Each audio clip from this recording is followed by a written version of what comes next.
सिर्फ इमोशंस में आके बहुत बड़ा फैसला मत कीजिएगा, चाहे वो करियर का हो, चाहे पार्टनर का हो, चाहे कोई भी फैसला हो। प्रैक्टिकल इतना नहीं हो जाना है कि आप मशीन, रोबोट या पत्थर बन जाए। क्योंकि आप कितने भी सक्सेसफुल हो, यदि आप इमोशनली सक्सेसफुल नहीं है, इमोशनली स्टेबल नहीं है, इमोशनली वेलबींग के स्टेट में नहीं है, तो आपकी सक्सेस किसी काम की नहीं है, एकदम meaningless. So the success in totality needs emotional happiness, emotional stability as well. इसलिए इमोशंस को खारिज करके जिएंगे तो शायद कुछ अचीवमेंट्स बड़ी हो जाएं, पर वो किसी काम की नहीं है। केवल इमोशंस पे चलेंगे तो हो सकता है कि अचीवमेंट जिंदगी में ज्यादा हो ना पाए। तो बैलेंस की बात है। और सबसे अच्छा तरीका है, जब बहुत इमोशंस हो, इंटेंसिटी बहुत ज्यादा हो, सिर्फ एक तरीका मैं जो अपनाता हूँ, उस क्षण में फैसला नहीं करना है। कुछ भी हो, कोई कितना भी प्रेशराइज करे, सिर्फ इतना बोलिए कि मैं 24 घंटे बाद बताऊंगा आपको, थोड़ा सोचूंगा इस बारे में। और यदि आपने उस मोमेंट से खुद को बाहर निकाल लिया तो फिर आप डिटैच होकर देख पाएंगे, और थोड़ा सा प्रैक्टिकल एलिमेंट भी रहे, इमोशनल एलिमेंट भी रहे, वो फैसले सबसे अच्छे रहेंगे लाइफ के लिए। मैं आपको एग्जांपल से बात समझाता हूँ। ऐसे लोग जो तैयारी कर रहे थे, अफेयर में थे, एक का सिलेक्शन हो गया, अब उसके सामने क्राइसिस ये है, स्पेशली किसी लड़की का हो गया, लड़के का नहीं हुआ। अब हमारी सोसाइटी में ना, लड़की ऊंचे पद पे हो, लड़का ना सफल हुआ हो तो बड़ा मुश्किल है सोसाइटी में। उनको शायद दिक्कत नहीं है। अब वो लड़की प्रैक्टिकल नहीं है कि मैं तुमसे शादी करूं, ये कह के अगर हट जाती है और शादी करती है किसी ऐसे व्यक्ति से जो बहुत सफल है। I know many such people personally, मैं नाम नहीं बोल सकता किसी का। मैंने जनरली पाया है कि वो लोग लाइफ में बहुत फ्रस्ट्रेशन में रहे बाद में, क्योंकि सफलता के नाम पर, प्रैक्टिकल होने के नाम पे ऐसे व्यक्ति को चुना जिसके साथ वो रह नहीं सकते ठीक से। और मैं ऐसे कई लोगों को जानता हूं जो IAS बने, IPS बने, जिनको करोड़ों रुपए के दहेज के ऑफर्स आए, साफ ठुकरा के कहा कि मैं जिंदगी एक ही व्यक्ति के साथ गुजार सकता हूँ जो मेरे साथ है, और हैं बहुत खुश हैं। अब कोई कह सकता है उनके परिवार में कि इसने प्रैक्टिकल फैसला नहीं किया, इमोशनल फैसला किया, पर अल्टीमेटली किसी चीज की वैल्यू क्या है? आपकी लाइफ बेहतर हो। यूट्यूब पे जिसके 1 लाख भी सब्सक्राइबर्स होते हैं वो मोनेटाइज करता है 1 लाख के जब मिनिमम हो सकता है, खूब पैसा कमाते हैं, ब्रांड प्रमोशन करते हैं, साबुन तेल बेचते हैं बीच बीच में। आपका चैनल तो शायद देश में सबसे बड़ा चैनल है, आप चाहें तो कितना नहीं कमा लेंगे। मुझे कुछ दिन पहले एक एजेंसी के लोग मिले जिन्होंने बताया कि इनकी जैसी ख्याति है उस लेवल पर महीने में कोई 5-10 करोड़ भी कमाना चाहे तो कमा सकता है आराम से इस यूट्यूब चैनल से। तो मैंने पूछा कि वो कौन सी चीज है जो आपको इतना मजबूत बनाती है कि आप नहीं इस रास्ते पर जाते। मैं वो जानने में इंटरेस्टेड हूँ। तो 10 मिनट की बात के बाद मैं समझ में आ गया, क्योंकि अल्टीमेटली अगर मैं अपनी वैल्यू के खिलाफ चला गया तो खुश कैसे हो जाऊंगा? पैसा मुझे कैसे खुशी देगा जब मैं ही नहीं रहा, तो खुशी किस बात की? इसलिए इतना प्रैक्टिकल मत होना कि अपनी माँ के, पिता के, भाई बहन, दोस्त, जो प्रेमी प्रेमिका है, उनके इमोशंस के साथ खेलने लगो। इतना प्रैक्टिकल कभी मत होना, इतना इमोशनल मत होना कोई आपको बेवकूफ बना सके, बात बात पर बेवकूफ बनाता रहे।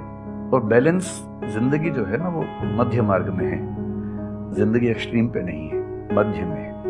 तो प्रैक्टिकल और इमोशन का बैलेंस रखिए, लाइफ बढ़िया होगी।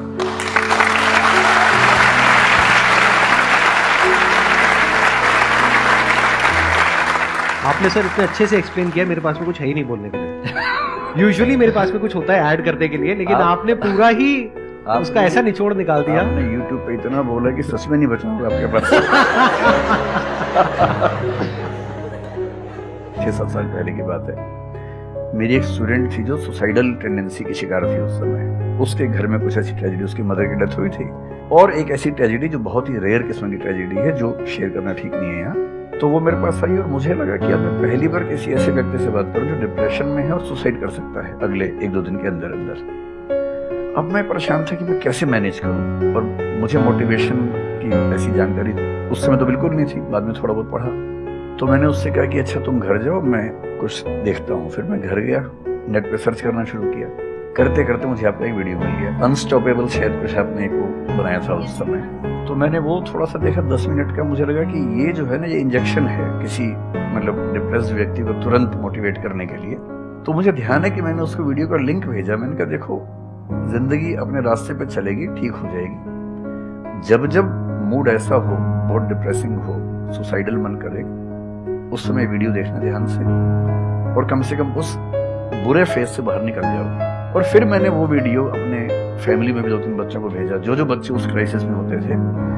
तो मैं बहुत थैंकफुल हूँ उन सब बच्चों की जान बचाने में आपकी बड़ी भूमिका है। Thank you so much sir, it means a lot to me.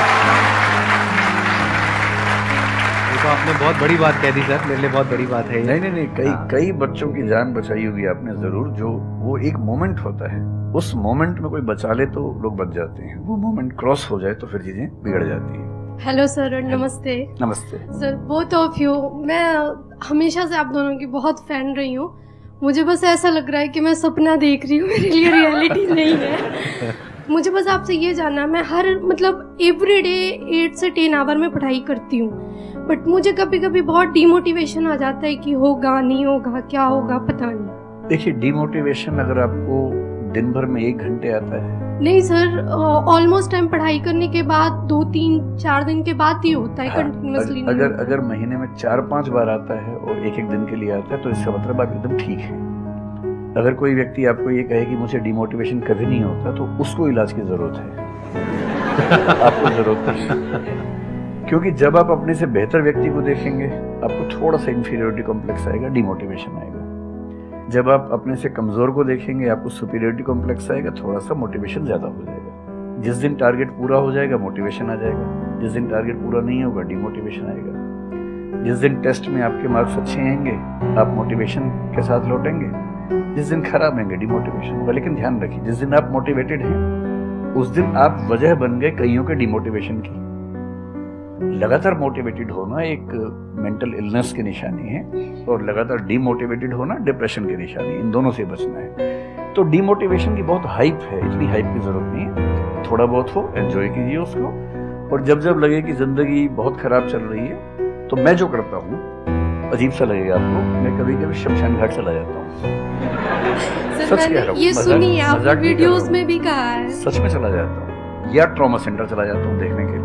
Trauma centre में जाके 1 घंटा बैठ के आ जाइए, मोटिवेशन आ जाएगा। और शमशान घाट में जाके देख लीजिए कि हम जैसे हमसे कम उम्र के लोग वहां जल रहे होते हैं, तो लगता है हम जिंदा तो हैं। अगर मैं थोड़ा सा कॉग्निटिव लेवल पर बात करूं, एक बहुत बड़ा साइकोलॉजिस्ट हुआ, उसका नाम है ब्रेंटानो, कभी सर्च कीजिएगा उसको। ब्रेंटानो ने ह्यूमन कॉन्शियसनेस को स्टडी किया और उसने ये बताया कि ह्यूमन कॉन्शियसनेस की बेसिक नेचर है कि जो हमारे पास है वो हमें नजर नहीं आता, जो नहीं है वो नजर आता है। तो the consciousness of lacking something is the nature of human consciousness. इसलिए इसी बात को एक शेर में, बहुत प्रसिद्ध शेर में कहा गया है, दुनिया जिसे कहते हैं जादू का खिलौना है, मिल गया सो मिट्टी है, नहीं मिला वो सोना है।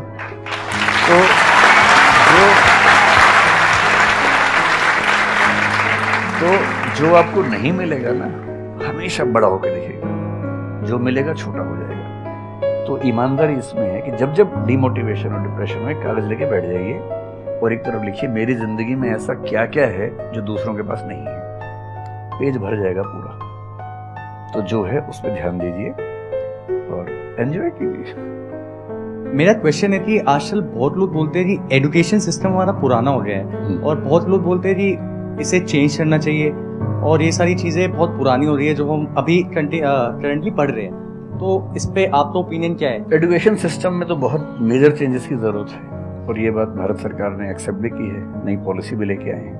मतलब मुझे लगता है कि कई लेवल्स पे देखना है। सबसे पहले तो ये डिफाइन करना जरूरी है कि एजुकेशन का पर्पस है क्या पर्पस केवल नौकरी लेना है, एक जॉब मिल जाए वही पर्पस है? मैं उससे एग्री नहीं करता हूँ।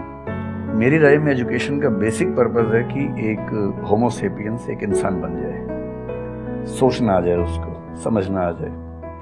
कोई राजनेता या धर्मगुरु उसको गधा ना बना सके, बेवकूफ ना बना सके। उसे इतनी समझ हो कि वो चीजों को फैक्चुअली, ऑब्जेक्टिवली समझ सके, तर्क कर सके, बहस कर सके, और अगर तर्क और बहस में सामने के तर्क ठीक हैं तो उनको एक्सेप्ट भी कर सके, इतना विनम्र भी रहे। बेसिकली पर्सनैलिटी ग्रूमिंग का प्रोसेस एजुकेशन है, वो केवल नौकरी का मामला नहीं है। पहली गलती तब होती है जब हम उसको केवल नौकरी का मामला मान लेते हैं। मतलब नौकरी जरूरी है, ऐसा नहीं कि जरूरी नहीं है, लेकिन वो सिर्फ वो उसका पर्पस नहीं होना चाहिए। सेकेंडली, कई ऐसी चीजें, जैसे अगर बहुत विस्तार में तो नहीं जा सकते, जैसे एक बहुत छोटी बात है सेक्स एजुकेशन हमारी सोसाइटी में। ये इतनी जरूरी चीज है स्कूल में। जो एडोलेसेंस की एज के लोग हैं, 12, 13, 14 की एज के लोग हैं, उनको वो सब चीजें बताएं ताकि गलत सोर्सेज से इंफॉर्मेशन ना मिले, कोई गलती ना कर बैठे। हेल्थ एजुकेशन के रूप में हो, उनको सारी चीजें पता हो, ठीक हाथों से पता हो, ठीक तरीके से पता हो। फिर मेरा ख्याल है कि जैसे IITs में अब तो होने लगा है, पहले क्या था कि हम टेक्नोलॉजी सेंट्रिक एजुकेशन पर ज्यादा फोकस करते थे कि आपने मशीन को समझ लिया, तकनीक को समझ लिया, हो गया, इंसान को नहीं समझा। टेक्नोलॉजी पढ़ने वाले लोग समाज और इंसान से एकदम कटे हुए थे। अब तो ह्यूमैनिटीज के कुछ सब्जेक्ट्स पढ़ाने की परंपरा शुरू हो गई है। एक होलिस्टिक एजुकेशन हो, ह्यूमैनिटीज वाला बच्चा केवल हिस्ट्री, पॉलिटिकल साइंस, सोशियोलॉजी पढ़ता है, उसको कोडिंग का सी भी नहीं आता, टेक्नोलॉजी बिल्कुल नहीं आती उसको MS एक्सेल भी नहीं पता क्या होता है। टेक्नोलॉजी वाला सिर्फ टेक्नोलॉजी पढ़ता है, वो ह्यूमन ब्रेन को नहीं पढ़ना चाह रहा, सोसाइटी को नहीं पढ़ना चाह रहा। क्यों नहीं एक ऐसी शिक्षा हो जिसमें एक इंटीग्रेटेड अप्रोच हो, होलिस्टिक अप्रोच हो, कि हम खुद तय कर सके कि किस किस एरिया में हमें ज्यादा जाना है और एक बेसिक अंडरस्टैंडिंग हर चीज की हो। तो बेसिक 3 फार्मूले माने जाते हैं। एक यूनिवर्सलाइजेशन ऑफ प्राइमरी एजुकेशन है कि 10वीं क्लास तक की शिक्षा हर बच्चे को मिले, ठीक से मिले। वोकेशनलाइजेशन ऑफ सेकेंडरी एजुकेशन, यानी 11वीं 12वीं की पढ़ाई का पर्पस है कि बच्चा ये समझ पाए कि उसको जिंदगी में आगे कहाँ जाना है। और फिर जो हायर एजुकेशन है वो सबको करने की जरूरत नहीं होनी चाहिए, वो शौक पूरा करने के लिए नहीं है, वो शादी का वेटिंग रूम नहीं है, वो उसके लिए है जिसको सच में आगे पढ़ना है, वो उतना पढ़े, सब्जेक्ट चूज करे और फिर उसमें गहराई से रिसर्च करे ताकि डेवलपमेंट के रास्ते पर अब बढ़े। हम एजुकेशन के मामले में बहुत बुरी स्थिति में हैं। मैं तो जिस उम्र में हूँ, मेरा अब तो पर्पस भी ये बन गया है कि अब मैं उसी पे कुछ काम करूँ। एक यूनिवर्सिटी शुरू करने की योजना मेरे मन में है, जिसे मैंने शेयर भी किया था। और मैं जिस तरह का विश्वविद्यालय सोचता हूँ, वो नौकरी देने के पीछे पागल नहीं होगा, वो होमो सेपियंस को कायदे का इंसान बनाने की कोशिश करेगा।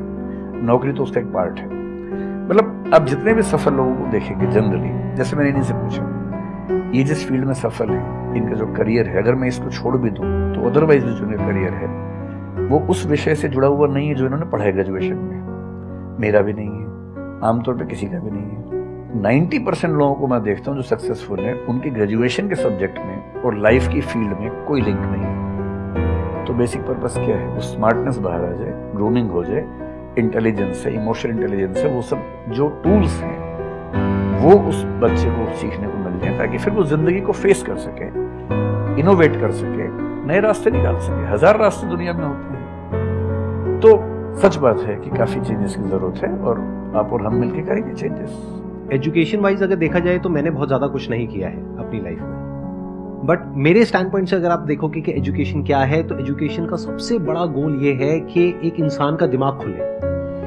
बजाय कि उसका दिमाग इतना नैरो डाउन हो जाए कि उसको लगे कि बस यही अगर हो गया तो सक्सेस है, ये नहीं हुआ तो फेलियर है। आप अनगिनत तरीकों से अपने गोल को, अपने पर्पस को, या जो भी आप करना चाहते हो उसको अचीव कर सकते हो। एजुकेशन का सबसे बड़ा गोल ये होना चाहिए, और वही मेरी कोशिश है अपने इन सेशंस के थ्रू करने की, कि एक इंसान का दिमाग खुल जाए, उसके दिमाग में एक पॉसिबिलिटी माइंडसेट आ जाए, ना कि एक लिमिटेड माइंडसेट हो कि बस ये हो गया तो बहुत है। अब प्रॉब्लम क्या है, ये जो लिमिटेड माइंडसेट है ये बहुत लोगों का है, करोड़ों लोगों का है, तो वहां पे कंपटीशन भी बहुत है। पॉसिबिलिटी माइंडसेट जबकि देखा जाए तो ज्यादा इंटरेस्टिंग है, लेकिन बहुत कम लोगों का है और वहां पे कंपटीशन कम है। और पॉसिबिलिटी माइंडसेट क्या होता है कि कोई भी काम अगर मैं कर रहा हूं, अगर वो नहीं हुआ तो इसका मतलब ये नहीं है कि मैं फेल हो गया, इसका मतलब ये है कि मैं क्रैक नहीं कर पाया। There has to be a way. ये एजुकेशन काम अगर कर दे तो रियल एजुकेशन हो गई हमारी। मतलब एक इंसान को, हाँ सॉरी, थॉमस एडिसन बल्ब के आविष्कार में लगा हुआ था, हाँ जी, 1000 बार फेल हुआ। तो किसी ने उससे पूछा कि यार तुम बार बार करते होता तो है नहीं तुमसे, क्यों कर रहे हो? उसने पता है क्या कहा? हर फेलियर के बाद मैं ये जानता हूं कि बल्ब इस तरीके से भी नहीं बन सकता, और अब मैं 1000 तरीके जानता हूं कि इन तरीकों से नहीं बनेगा, और उसके बाद वो तरीका ईजाद हुआ जिससे बना।